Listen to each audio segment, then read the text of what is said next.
하나님 말씀 요한계시록 5장 1절부터 14절까지 말씀을 봉독해 드리겠습니다. 요한계시록 5장 1절부터 14절입니다. 내가 봄에 보좌에 앉으신 이의 오른손에 두루마리가 있으니 안팎으로 썩고 7인으로 봉하였더라. 또 봄에 힘있는 천사가 큰 음성으로 외치기를 누가 그 두루마리를 펴며 그 인을 떼기에 합당하랴 하나 하늘 위에나 땅 위에나 땅 아래 능히 그 두루마리를 펴거나 보거나 할 자가 없더라.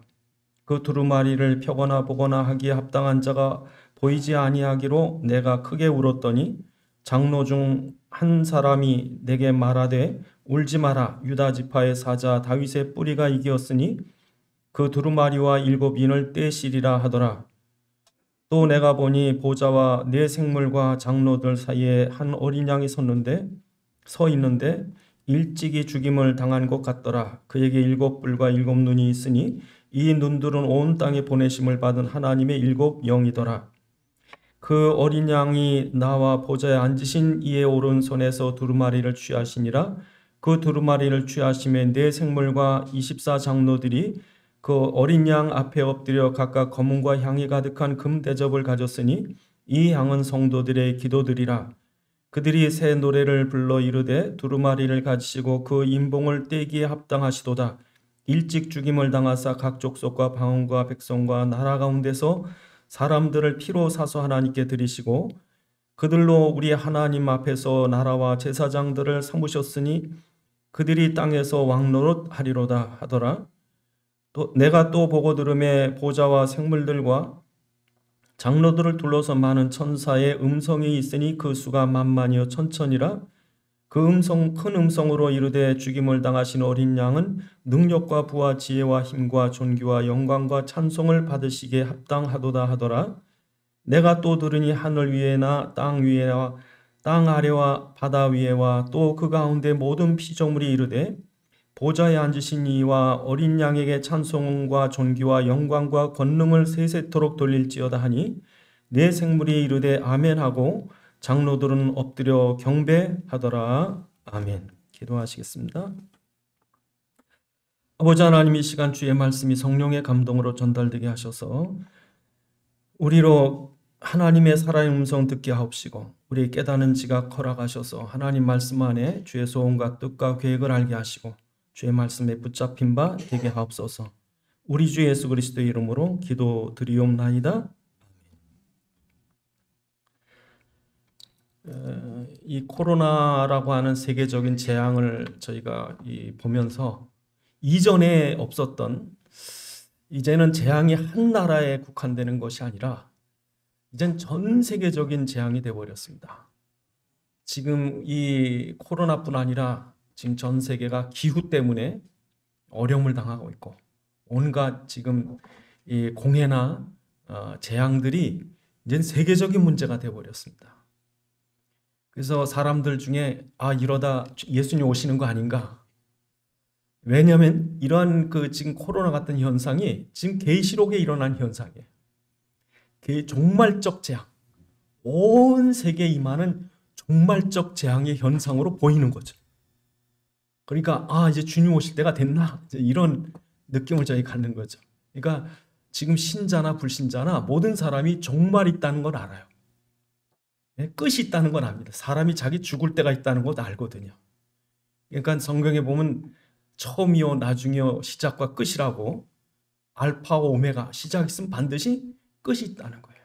그러니까 끝이 지금 가까운 거예요. 학교 다니는 아이들이 항상 학교 다니는 게 아니라 졸업할 때가 있어요. 공부 항상 하는 게 아니라 시험 볼 때가 있는 거예요. 근데 문제는 이 끝에 대한 두려움이죠. 이 끝을 잘 맞히는 사람이 진짜 성공하는 거예요. 아무리 잘 돼도 끝에 실패한 사람 실패하는 거예요.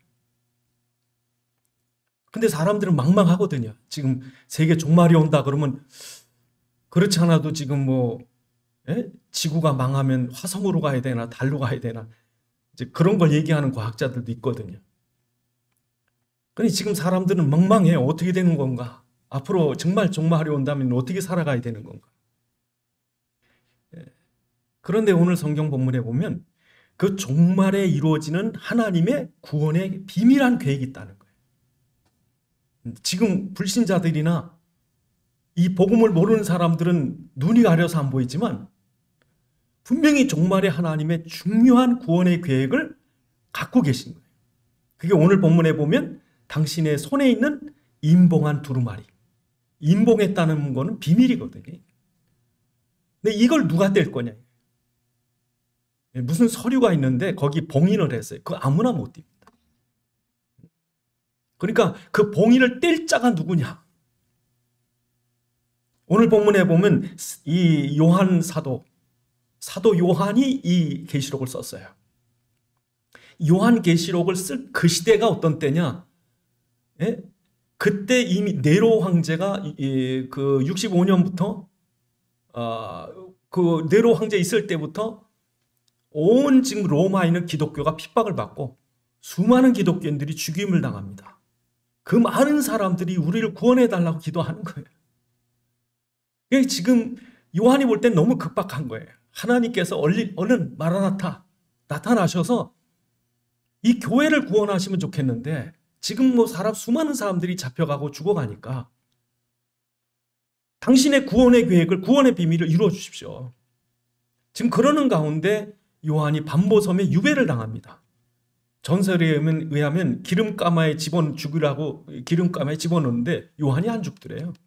그러니까 유배를 보내버린 거예요. 반모섬에. 그 반모섬에서 기록한 것이 바로 요한 계시록이거든요. 근데 여기에서 지금 하나님의 오른손에 있는 두루마리를 이제 본 거죠. 그 두루마리에 임봉한 것이 열려져야 드디어 교회와 성도들이 승리하는 비밀이 열리는데 이건 누가 열 거냐, 이건 누가. 이걸 열 자가 하늘이나 땅에 어느 곳에도 없으니까 요한 사도가 운 거예요. 누가 이걸 열 것이냐. 막 우는 거예요. 지금 성도들은 죽어가는데 얼른 구원 계획이 이루어져야 되는데 그때 이 보좌에 있는 장로 중 하나가 나타나서 뭐라 그래? 요한아 울지 마라. 유다의 지파 다윗의 뿌리가 이겼다. 그가 떼시리라. 그죠? 그래서 이것을 떼는 순간 어떤 역사가 일어납니까?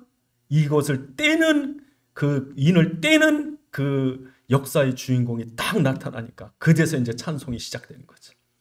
이제는 역사는 아무렇게 흘러가고 망하는 것이 아니라 오히려 승리와 영광과 축복이 있으니까 그걸 바라보고 오늘 본문에 보니까 어마어마한 찬송을 드리는 거예요. 그래서 오늘 우리가 이 찬송하는 사람들 속에 있어야 되는 거죠. 이 승리의 개가를 부르는 이 승리의 자들 속에 우리도 여기 서 있어야 돼, 지금 본문에. 그래서 이 마지막 지금 세계가 앞으로 어떻게 될지 모릅니다. 계시록에 있는 대로 벌써 3분의 1이 깨져나가니까. 예? 제가 어릴 때요, 요 조암 앞바다에 가서 저희 어머님이 500원 준 걸 가가지고요, 꽃게를 사오는데 비료 푸대로 반을 줘요, 반을. 제 중학교 때. 그러니까 서해 바다가요, 그냥 굴비고 개고 뭐고 어마어마한 거예요. 예? 물반 고기반. 제가 조암에 그 중학교 때 가보니까요, 그 어촌 마을에 그냥 개 껍데기가 쌓였어요. 그냥 다 밟는 게 다 개 껍데기야. 얼마나 풍부해. 근데 계시록에 뭐라 그래? 바다 생물의 3분의 1이 죽겠다. 지금 왔어요. 지금 저희가 계시록 시대에 와 있다고요, 지금. 흑사병이 돌던 그 14세기 유럽에만 해도요, 뭐 그쪽만 났어요. 그쪽만 사람 죽었다고. 근데 지금은 전 세계에, 저 지구 끝에까지. 근데 이럴 때 우리가 어떻게 살아가야 됩니까? 근데 오늘 본문에 우리는 두려워할 것도 아니고 슬퍼할 것도 아니고 낙심할 것도 아니고 뭐예요? 찬송해야 될 것이다. 이게 우리 모습이에요. 이게. 그래서 우리가 이런 승리의 삶 살려면 영적인 비밀들을 알아야 되는 거죠. 그래서 이 왜 승리의 삶 살아가야 됩니까? 왜 다윗의 지파 예수가 이기지 않으면 안 됐습니까? 성경은요, 이 인류의 역사, 세계 역사를 영적 전쟁터라고 그래요. 영적 전쟁터. 그래서 창세기 3장 15절에 여자의 후손과 뱀의 후손과의 치열한 싸움이 이 땅이라는 거죠. 언제부터 싸우세요? 에덴 동산에. 뱀이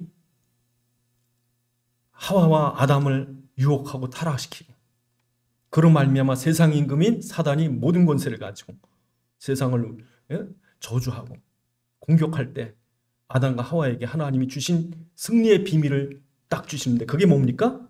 어린 양의 피예요. 그 창세기 3장부터 영적 싸움 시작됐고 사단은 계속해서 공격할 때 우리가 이길 수 있는 유일한 비밀을 하나님 그 카드를 딱 줬는데 그게 뭐예요? 어린 양의 피, 제단의 피예요. 바로 뭡니까? 예수의 십자가의 보혈. 이걸 준 거예요, 처음부터. 그 성경 얘기는 단순합니다. 사단의 공격과 우리가 붙잡는 예수 그리스도의 십자가와 이 치열한 싸움이 창세기 3장부터 시작돼서 언제 끝나는 거예요? 계시록 18장, 19장에서 끝나는 거죠. 그래서 19장에서 예수님이 백마를 타고 오셔가지고 철장으로 부수고 어린 양의 혼인잔치가 벌어지고 끝나는 거죠.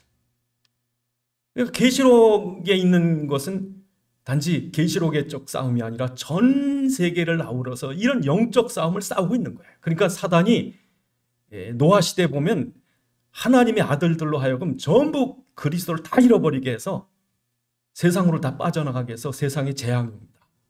이 사단을 이기고 재앙과 저주에서 구원받을 수 있는 유일한 길이 뭐예요? 십자가밖에 없어. 그런데 사단이 교회를 공격해서 노아 시대 이미 사람들을 다 뭐예요? 교회에서 떠나게 하니까 홍수가 와가지고 이스라엘 백성이 그리스도의 혈통을 가지고 이 세상을 구원할 구원자가 날 민족이 돼야 되는데 애굽에 가가지고요 그리스도를 다 잃어버렸어요. 그러니까 어떻게 됩니까? 애굽의 바로에 의해서 다 죽게 되죠. 다. 그러니까 지금도 교회가 얼마나 중요하냐. 교회가 그리스도가 있고 복음이 있으면 세상의 재앙을 막을 수 있는 게 누구예요? 이게 교회예요. 그래서 예수님이 교회는 세상의 빛과 소금이다. 그러니까 그리스도가 있어야 될 교회를 사단은 이제 집중 공격하는 거예요. 그래서 지금요 우리 코로나 때문에 더 치명적으로 젊은이들이 교회를 다 떠나는 거예요. 이 세상의 사단이요 얼마나 이 물질 문명의 이 쾌락 문화에 얼마나 유혹을 하는지 젊은 애들이요 교회에 안 나옵니다. 재미없습니다. 나올 이유를 모릅니다. 왜? 풍족하고 재밌으니까. 그러니까 교회 성도들 다 떠나게 하는 거예요. 교회가 없으면 흑암이에요. 암흑이 덮이는 거예요. 그래서 우리가 역사를 이렇게 두고 보면요, 이 중세 시대 이후로 이제 종교 개혁하고 나서 교회마다 그리스도가 분명하면 하나님 축복하시는 거예요. 그리스도가 희미하면 저주받는 거예요. 그건 어쩔 수 없는 거예요. 그 역사가 하나님의 그런 세계를 움직이는 역사가 이게 분명한 거예요. 그래서 하나님이 종교개혁 시대에 그리스도가 분명했던 저 종교개혁 국가들 다 축복하신 거예요. 북유럽 30년 전쟁 때 사람들은 혹 영토 전쟁이라고 그러는데 그게 아니고 철저히 가톨릭의 종교와 그리고 그리스도가 분명한 복음과의 싸움이에요. 그것이 분명하면 아무리 조그만 네덜란드라도 세계를 지배하는 거예요. 아무리 조그만 변방국가 영국이라도 하나님이 세계를 움직이게 하신 거예요. 그 조그만 나라 안에서도 또 천주교 이런 조금이라는 어떤 의식이나 그런 종교적인 거 다 없애자고 얘기했던 청교도들이 제임스 왕 때 하도 청교도들이 얘기하는 것을 안 들으니까 1000명이 가서 청원을 1000명이 가서 1000명 목사님이 가서 제발 천주교 비슷한 거 다 좀 없애달라. 안 들으니까 이 사람들이 1620년에 미국으로 건너옵니다. 미국으로 건너와서요 교회를 짓는데 어떻게 짓냐면 천주교식으로 그냥 비축비축하고 웅장하게 짓는 게 아니라 딱 그냥 나무집으로 검소하게 짓습니다. 왜? 그게 복음이니까. 천주교는요 스테인드 글라스에 그 베드로 막 새겨놓고 예수님 새겨놓고 그 사람들 라틴 말로 돼가지고 성경 읽지도 못하고 찬송과 성가대 이런 미성의 조그만 소년들이 부르는 팔이나무 십자가 같은 이런 애들이 불러야 하나님께 올라가는 거고, 성찬식에는 떡만 주고 포도주는 안 주고 떡 두고 또 신부가 입에다 이렇게 넣어줘야 구원받는 거예요. 그러니 성도들은 가서 참여를 하는 것이 아니라 구경하고 온다고요. 그러던 모든 천주교 의식을 싹 없애자고 한 사람이 누구예요? 그게 청교도들이에요. 이 사람들이 와가지고요 정말 그리스도 복음 갖고 그런 나라를 축복하시는 거예요. 하나님. 지금도 한국이 왜 복 받았느냐? 정말 여러분 지금 하나님이 축복하는 게 눈에 보이는 거예요. 세계 지도 펴놓고는 이렇게 불쌍한 나라가 없어요. 강대국에 그것도 아주 혹독한 대적들이 둘러싸이고 그 반도마저 반으로 나눠져 있고 그것도 산만 70%고 아무 자원도 없고 이런 나라가 이렇게 세계를 움직일 수 있는 역량 있는 나라가 됐다. 그냥 된 게 아니라 이 나라 교회를 보면은요 세계 어느 나라하고 비교 안 될 정도로 복음적인 교회가 많아요. 그러니까 마지막 때 되면 하나님 이 사단이 뭐 공격하는 거예요? 이 교회를 공격하는 거예요. 왜? 그리스도 없으면 다 망하니까. 그러니까 한국 교회도 지금 정신 차릴 때예요 지금. 여러분 또한 여러분 어느 시대든지 이 인을 떼는 자를 보냈어요 하나님이. 이 재앙이 아무리 커도 노아의 홍수에 의해서 홍수로 세상을 다 망할 것 같아도 하나님이 그 홍수 속에 당신의 비밀한 구원의 인을 뗄 노아를 보내서 방주를 준비하는 거죠. 놀랍죠. 애굽의 10가지 재앙으로 다 망해야 되는데 하나님이 그 재앙 속에 구원의 비밀을 이룰 중요한 구원자를 보내는 거죠. 사명자. 그게 누굽니까? 모세죠. 7년에 흉년이 와도 괜찮습니다. 누굴 보냅니까? 요셉을 보내는 거죠. 하나님께서 이 세상에 재앙이 아무리 클지라도 어느 때든지 그리스도의 보혈이 분명한 사명자를 보냈을 때 그들을 통해서 하나님의 비밀한 구원을 이루어 가신 거죠. 120년 전에 방주를 만들었다니까.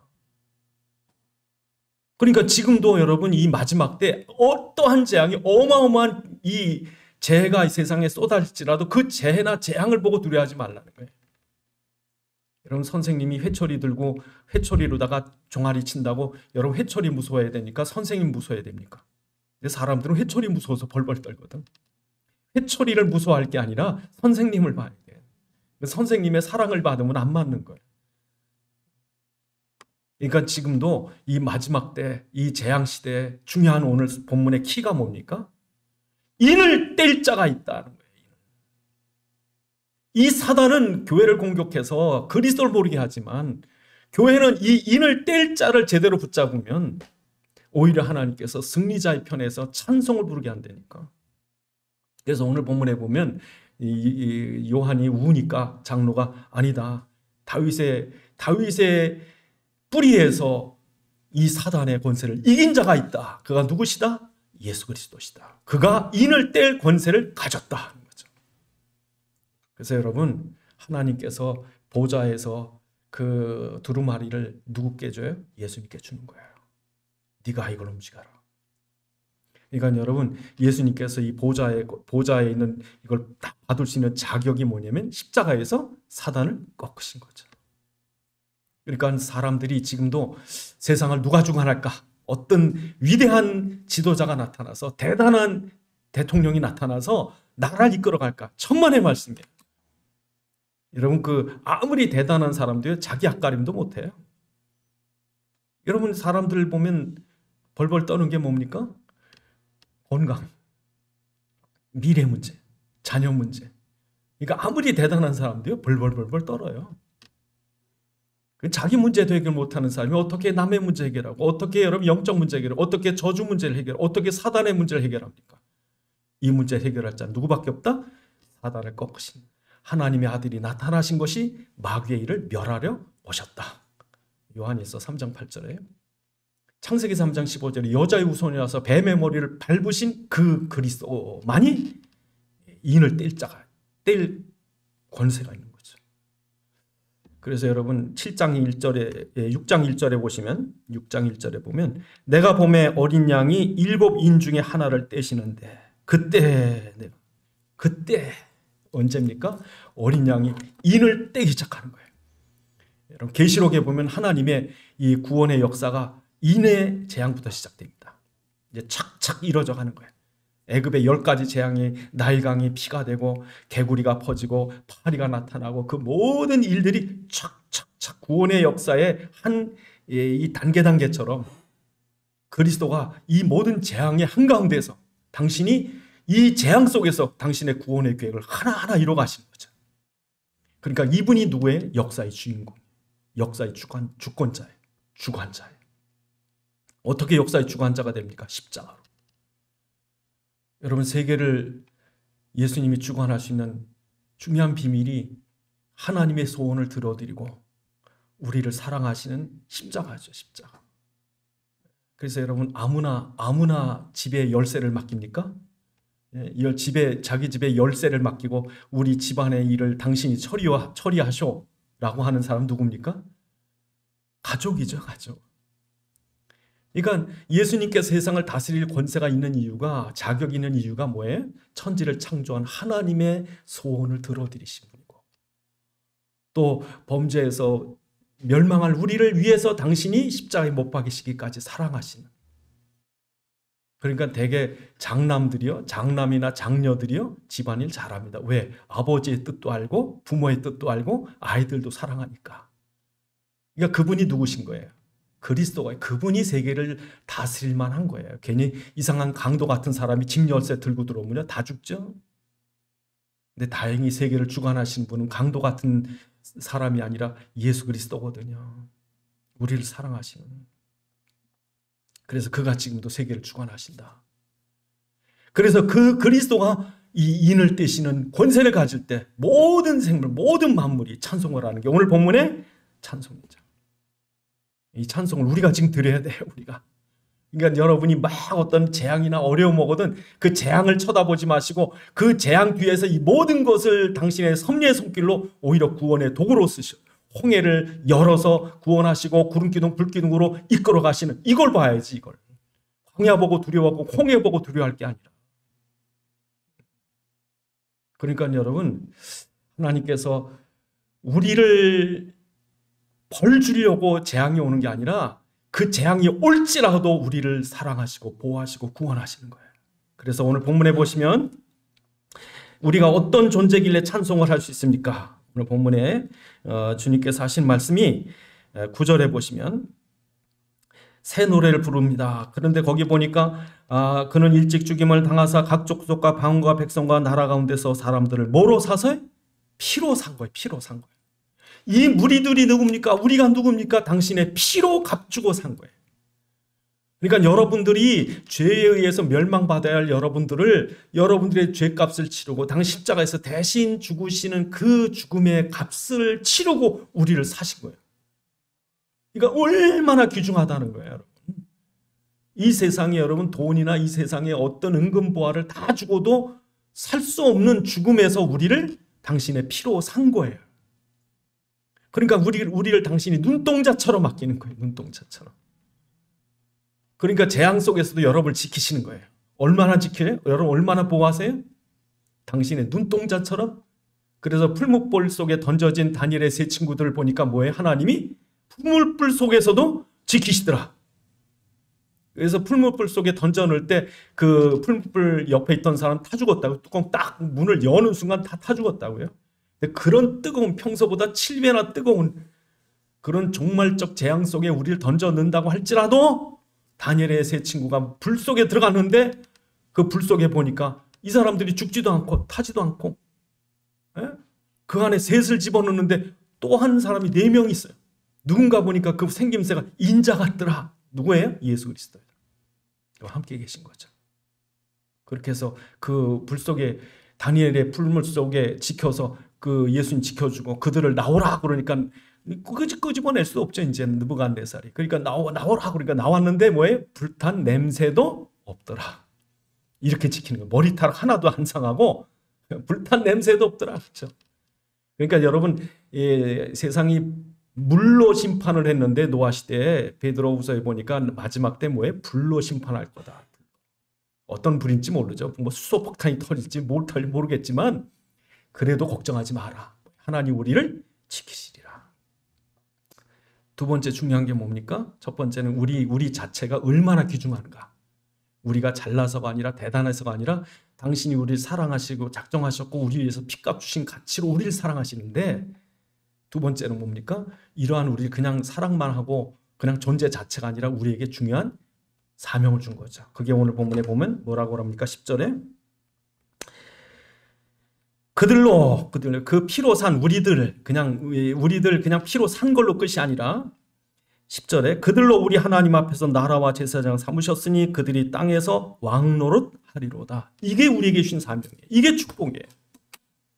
그냥 멀거니 실업자가 아니라 우리로 직분을 주셨다니까. 그 직분이 뭡니까? 왕 같은 제사장이에요. 그러니까 여러분 생각해 보시면 그 시대마다 정말 여러분 이 모든 흑암을 꺾고 사람들을 살리는, 흑암을 꺾는 왕 같은 권세를 가지고 사람을 살리는 제사장의 직분을 전도자에게 주신 거예요. 그러니까 전도자의 기도가 엄청납니다. 여러분 그 모세의 권세가요 바로를 꺾습니다. 그게 왕 같은 권세. 바로가 어떤 왕입니까? 그 당시 최고 강대국가 아니에요. 근데 최고 강대국 왕권을 이길 왕이요. 이게 전도자입니다, 여러분. 그리고 백성들에게 유월절 피를 바르게 해서 구원받게 하잖아요. 그러니까 우리 전도자가 마지막 종말 때 이 권세를, 바로의 권세를 꺾고 애굽에서, 홍해에서, 광야에서 이스라엘 백성을 건지고 구원하는 그런 엄청난 직분을, 엄청난 권세를 내게 줬다는 거예요. 그게 우리예요. 그러니까 마지막 때 어떤 일이 일어날지 모르지만 여러분 이제 그 중세 그 흑암 1348년에 흑사병이 시작되는데요. 유럽 인구의 3분의 1이 죽습니다. 그러니까 어떤 마을은 다 전멸을 해요. 심지어 다 죽었는데, 다 묻어놨는데 이 한 사람, 남은 한 사람도 흑사병에 걸렸어요. 그러니까 자기 관을 못 만드니까 지가 자기 이 관도 다 없으니까 이 천을 만들어서 이 안에서 바느질합니다. 비참하죠, 여러분. 그런 위기 때 중요한 게 뭡니까? 뛰어다니면서 예수 그리스도를 믿으라. 그렇게 말을 할 사람이 필요하다는 거예요. 여러분 이 다음에 정말 우리 앞에 어떤 종말적 재앙이 일어났는데 앞에 뒤에 사람 막 죽어 넘어지고 막 죽어갈 때 여러분이 들뛰어다니면서 예수 그리스도를 믿어라. 단 육신이 어차피 지금 죽지 않아도 나중에 죽는다. 그러나 그리스도를 믿어야 당신이 하나님을 만나서 하나님 자녀가 되고 그리고 영원한 천국 백성이 될 수 있다. 예수를 그리스도 믿어서 마귀의 손에서 빠져나오라. 그 말을요 막 뛰어다니면서 해야 될 직분을 누구한테 준 거예요? 우리한테 준 거예요. 종말에. 이건 누군가 말을 해야 돼. 사람들이 죽어 넘어가고 재앙 속에 두려워서 벌벌 떨 때 누군가 뛰어다니면서 그리스도 전할 자가 있는데 그 사람이 누구예요? 오늘 본문에 왕 같은 제사장들. 여러분 여리고가 하나님의 심판을 받을 때 단 한 여자 라합이라는 여자가요. 그 사람들을 붉은 깃발이 있는 붉은 줄을 내려뜨리는 집에 끌어들여서 살리려고 애를 쓰는 라합이 들뛰어다니면서 죽지 말고 살아. 멸망에서 구원받아라. 여리고의 그 어마어마한 권력가들, 부자들, 대단한 지식인들도 벌벌벌 떱니다. 그런데 라합은 뛰어다니면서 권세 있는 왕 같은 제사장의 권세를 가지고 사람들 살리는데 하나님이 7일을 유예하는 거예요. 7일을. 한 번에 망하지 않게 하시고 여리고를 7일 동안 돌게 하는 거예요. 누구 때문에? 라합 때문에. 그러니까 여러분 종말을 두려워할 게 아니라 종말에 너무 중요한 사명을 우리에게 맡긴 거예요. 오늘 왕 같은 제사장. 이런 사람들을 하나님 얼마나 보호하시느냐? 그렇죠? 근데 이런 사람들이 여러분 갖고 있는 모든 지혜와 권세와 능력과 이런 것들을 다 누구께 돌려요? 당신께 돌리는 거예요. 그래서 오늘 본문에 보면 뭐라고 그럽니까? 오늘 12절에 보니까 큰 음성으로 이르되 죽임당하신 어린 양 능력과 그리고 부와 지혜와 힘과 존귀와 영광을 받으시기에 합당하도다 그런 거죠. 그러나 하나님이 전도자를 지켰어요. 하나님이 전도자를 쓰셨어요. 그러니까 이 마지막 때 되면 하나님이 전도자를 누구처럼 지키느냐? 모세처럼 지키고 엘리야의 도단성처럼 불말과 불병거로 지키고 로마로 가는 바울을 풍랑 속에서 지키는 것처럼 재앙 속에서 누구를 지켜야 돼요? 끝까지 전도자를 지키는 거예요. 그러니까 여러분 사명이 있으셔야 돼요. 그런데 문제는 이런 사람들이 자기가 누렸던 모세의 능력이나 요셉의 지혜나 그리고 다윗의 승리나 다니엘의 영광이나 또 바울의 업적 같은 이런 모든 것들이 내 거다. 내가 대단해서 이 일에 쓰임받았다. 이런 사람은 아니에요. 그러니까 사단은요. 자꾸 네 능력으로 네가 영광 받아야 되고 네가 잘났고 그래서 망하게 한다니까. 다른 사람이 안 돌려요. 영광. 천국 가도요. 내 의로 간 거예요. 저것들은 죄가 많아서 간 거고 지옥 가는 거고 나는 저 사람보다 깨끗해서 그 사람은 지옥 먼저 갑니다. 천국에 누가 가요? 난 아무 공로 없는데. 난 오히려 저 사람보다 내가 더 악한데. 내가 어떻게 천국 왔나? 이런 사람 천국 와 있는 거예요. 그러니까 우리가 조심해야 할 게 뭡니까? 이 마지막 때 되면 모든 영광을 누구께 돌리는 거? 이 사람들 보면 하나님께 다 돌리는 거예요. 내가 아닙니다. 당신이 하시는 거예요. 그러니까 여러분 어떻게 봐서는 저절에 너무 우리가 겸손하고 정말 내가 할 수 있는 것이 아무것도 벌벌벌 떠는 거예요. 그러니까 내가 뭐 아무리 할 수 있어도 그걸 겸손히 하는 거예요. 제가 가끔가다 실수할 때 언제 실수하나 보니까 자신 있을 때 실수하더라고요. 또 한 가지, 남 앞에서 자랑하려다 실수해요. 제가 가만히 보니까 자랑 의시될래다 실수할 때 가끔. 예? 근데 저 사람보다 노래방 가서 노래 더 잘 부를 수 있는데 하다 삑사리가 나. 이거 교만하면 하나님이 항상 이렇게 낮추시더라고요. 잘난 척 좀 하려고 그러면 꼭 하나님을 실수하게 만드시더라고요. 그러니까 여러분, 우리 할 수 있는 것이 없어요. 그날 하나님이 우리에게 생명을 주시고 능력을 주시고 그래서 쓰임 받는 거고 당신께 영광 돌리는 사람들이 찬송 부르는 거예요. 그렇지 않으면 찬송 안 합니다. 왜? 내가 잘났는데. 그래서 여러분, 이렇게 이 사람들이 찬송하는 거예요. 그래서 홍해를 지나고 온 사람들이 하나님의 능력에 감격해서 찬송하는 거예요. 그 출애굽기 15장에 보면 그 찬송이 바로 뭐예요? 우리가 부를 찬송입니다. 그래서 여러분, 결론적으로 마지막 때는요, 총공세가 총체적인 전쟁이, 영적인, 정신적인, 육신적인, 뭐 세계적인 영적 싸움이 일어날 거예요. 그때 쫙 갈라집니다. 그때. 그래서 이 사단의 편에선 그 사단은 저 해변에 딱 버티고 있어요. 예? 그래서 계시록 12장 끝에 보면 이 사단이 하늘에서 영적 싸움 싸우다가 쫓겨나가지고 아무래도 교회사 속에 그렇게 여자의 우선 이 아이를 품은 여자 이 교회를 공격하려고 그렇게도 안 되니까 마지막 이제 종말 때 총공세를 펴려고 땅에서 올라온 짐승, 바다에서 올라온 짐승, 666, 음녀, 큰 성 바벨론 모든 걸 다 동원해서 계시록에 보면 교회를 공격하려고 어디에 서 있는 거예요? 해변에 딱 서 있어요. 그래서 우리 계시록 그 12장 끝에 보면 용이 여자의 분노하여 돌아가서 그의 여자의 남은 자손 곧 하나님의 계명을 지키며 예수의 증거를 가진 자들과 더불어 싸우려고 바다 모래 위에 서 있더라. 딱 바다에 서 있어요. 그런데 그 바로 14장 1절에 보면 이제 이 교회, 그리스도의 교회와 그리스도와 교회들 그들 어디 서 있습니까? 14장 1절에 보니까 또 내가 보라 어린 양이 시온산에 섰고 그와 함께 14만 4천이 섰는데 그들의 이마에 어린 양의 이름과 그의 아버지의 이름 쓴 것이더라. 한쪽은 해변에 저 블레셋, 지금의 팔레스틴 이 가자 지구 있는 해변가, 한쪽은 블레셋 골리앗 편이고 한쪽은 시온산의 예루살렘 성전에 있는 다윗 편이고, 예? 다윗성에 그리스도와 함께 선 이 다윗 편에 한쪽은 이 블레셋의 골리앗 편에 두 편으로 쫙 갈라져 지금 싸우는 거예요. 이게 영적인 총공세가 시작됩니다.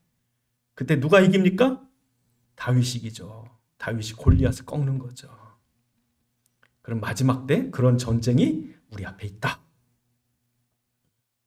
그러니까 그때 그 계시록 14장에 보니까 그리스도께서 딱 어떻게 합니까? 큰 낫으로 택한 백성을 딱 구원해내고 그 다음부터는 대적으로 쏟아붓는 거지, 세상을. 그래서 이제 예수님께서 7 인해 재앙, 7 나팔 재앙, 7 대접 재앙이 계시록에 하나님의 구원의 역사를 척척척척 이뤄가죠. 그와 함께 누가 섰더라? 14만 4천 구원받은 백성들이 섰더라. 이게 교회죠. 14만 4천 명, 딱 14만 4천 명이라고 문자적으로 해석하는 이단들이 있지만 이건 상징적인 숫자죠. 그러니까 지금 우리 성도들이 어디 서 있어요? 그리스도와 함께 승리자 쪽에 서 있는 거예요. 승리자 쪽에서 뭘 보는 거예요? 이 역사를 보는 거예요. 그래서 가끔 가다가 제가 예배 드리느라고 우리나라 국가대표 축구를 못 볼 때는 나중에 이 뉴스볼 보니까 이겼다 졌다 알잖아요. 예? 그러니까 우리나라가 어떤 나라를 5대 0으로 이겼다. 그날 5대 0으로 이긴 축구를 녹화된 거를 다시 보잖아요. 재미있을까요? 없을까요? 재밌죠. 그 전에 모를 땐 이기나 지나고 벌벌 떨고 보는데 이긴 거 알고 나니까 좀 편하게 봐요. 편하게 봐. 예? 일본하고 우리나라하고 축구를 하는데 이게 다른 때보다 신경이 더 쓰이잖아요. 그러다가 우리나라가 한 골 딱 먹고 나면 아이고 큰일 났네. 2골 딱 먹으면요, 난 텔레비 끕니다. 재미 하나도 없어가지고. 그런데 미리 우리나라가 일본 이긴 뉴스를 듣고 일본하고 축구하는 걸 보면은요, 편안히 봅니다. 편안하게. 예? 이미 이긴 싸움. 여러분 그리스도가 이겨준 싸움을 싸우신 거예요. 그러니까 여러분 종말에 어떤 어려움이 와도 이건 이긴 싸움이다. 편안히 보셔야 돼요. 편안히. 그럴 때 하나님이 이기는 자에게 뭘 준대요? 상급을 준대요. 그래서 여러분 그 계시록 2장 3장에 보면 7교회, 아시아의 이 7개, 지금의 터키에 있는 7교회들이 쭉 있었습니다. 근데 7교회 에베소교회, 내가 너에게 생명나무 과실을 먹게 하리라. 이기는 자에겐 내가 둘째 사명해를 당하지 않게 하리라. 이긴 자에겐 내가 흰옷을 입힐 것이고, 이기는 자에게는 내가 그 하나님 성전의 기둥이 되게 할 것이고, 이기는 자에게 권세를 줄 것이고, 이기는 자에게 내 보좌에 앉게 할 것이다. 여러분 이기는 삶 사셔야 돼요. 이기는 삶. 어떤 삶이에요? 나는 그리스도의 피로 산 하나님의 자녀다. 나는 그리스도의 왕 같은 제사장의 전도자다. 이 모든 영광은 당신에게 돌립니다. 그래서 여러분 이 종말적 재앙이 닥칠지라도 우리에게 이 성경의 확신을, 이 분명한 사실, 이미 결론을 내려놓고 우리에게 이제는 종말의 어떤 사건은 내 앞에 서 있든지 누리는 거예요. 두려워하는 게 아니라, 원망하는 게 아니라 승리의 찬송을 드리는 거죠. 기도하시겠습니다. 하나님, 이제 종말적 시대에 우리가 와 있습니다. 이때 우리는 두려워할 것이 아니라 오늘 본문에 있는 것처럼 완전 승리할 수 있는 비밀 속에 섰사오니 이 땅에 우리가 살아가는 동에 모든 현장에서 그리스도의 전도자로 살아가게 하옵소서 기도하십니다. 아버지 하나님 감사합니다. 지금 우리가 살아가는 이 시대에 종말적 재앙 시대에 살아갑니다. 온 세계가 신음하고 고통하고 있을지라도 하나님께서 이미 우리를 그리스도 예수 안에서 피로 사셨고 전도자로 삼으셨사오니 이제도 역사를 주관하시는 그리스도께서 이 모든 역사 주관 속에 우리를 쓰시는 줄 믿사오니 우리가 어느 곳에 있든지 전도자로 우리의 사명을 잊지 않게 하시고 하나님 앞에 온전히 쓰임받을 수 있도록 축복해 주옵소서. 아버지 하나님 감사합니다. 주의 종도를 축복하셔서 이 종말적 재앙 속에서도 전도자의 사명과 자세 갖추게 하셔서 저희가 이 모든 위기와 어려움 속에 우리의 모든 삶과 현장 속에 승리의 계가를 늘 부를 수 있도록 축복해 주옵소서. 우리 주 예수 그리스도의 이름으로 기도드리옵나이다.